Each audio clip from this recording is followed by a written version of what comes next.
With Valorant's release tomorrow and Riot finally giving us the patch notes for everything that is going to be changing, figured you guys will probably want to know all the major changes to agents, maps, as well as everything new that's coming. This patch notes video will be broken down into a couple of parts, including the new additions, agent changes, map changes, as well as major bug fixes and quality of life changes. So if you want to skip to a specific section, the timestamps will be down below, and if you want to read the full patch notes for yourself, that will be in the description as well.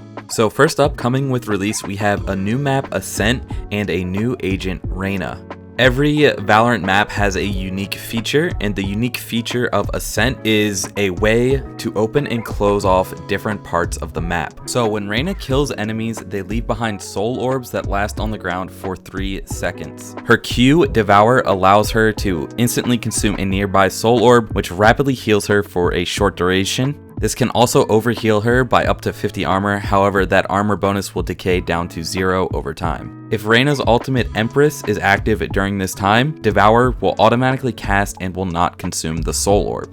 Her E, Dismiss, will once again consume a nearby soul orb, but instead of healing her, it will make her invulnerable for a short duration.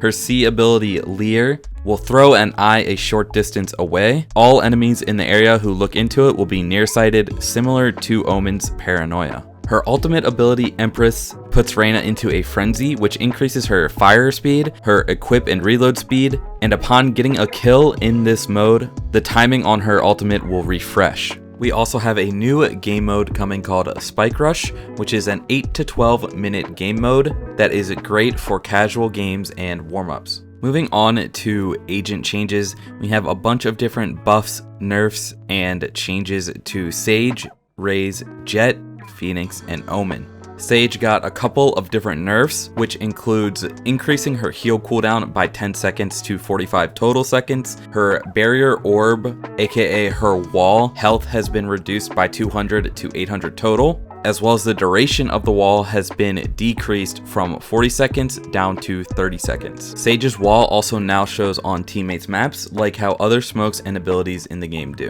Raze has received a slight nerf. Her blast pack explosion radius has been cut in half. Jett has gotten a couple of different buffs. Her cloud burst, aka her smoke, now lasts 7 seconds, whereas previously it lasted 4 seconds. And her tailwind, her dash, will now break Cypher tripwires when she dashes through them. Phoenix has gotten a number of major buffs as well, including his blaze duration increased to 8 seconds, his flash duration increased to 1.1 seconds, and his run it back, his ultimate, now automatically reloads all weapons on respawn.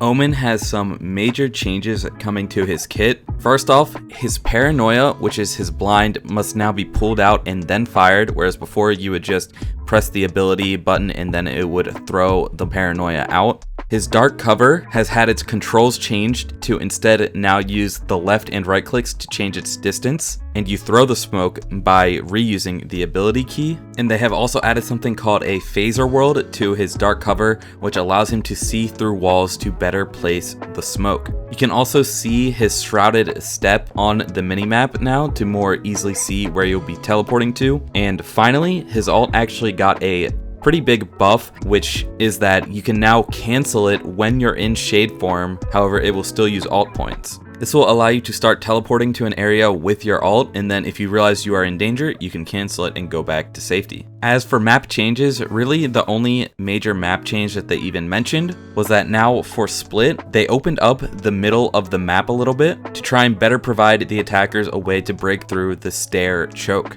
Now finally, in terms of major bug fixes and quality of life changes, we have increased FPS optimizations for different specs PCs, as well as a general FPS increase while in combat. Now, when there's a bunch of abilities going down in the middle of a map, your FPS should be more stable. Another major quality of life change is that the only way to get ult points upon dying now is when you specifically die to an enemy, which means no more dying to the spike, no more dying to fall damage, no more dying to teammates' abilities. The only way to charge your ult on death is by dying to an enemy. For general bug fixes, we have increased hit registration performance, but more specifically, Riot has patched a bunch of Cypher glitch cam spots, the Viper wall boost, and glitched Sova arrow spots that allowed you to see through walls. So those aren't all the bug fixes and quality of life changes, but those are the ones that I thought were most important that most people will probably care about. Like I said, if you want to specifically read every single quality of life change and minor bug fix, the link to the patch notes will be in the description below. So that is all for this video. If you guys would like to see more patch notes videos in the future like this one, then be sure to let me know in the comments down below.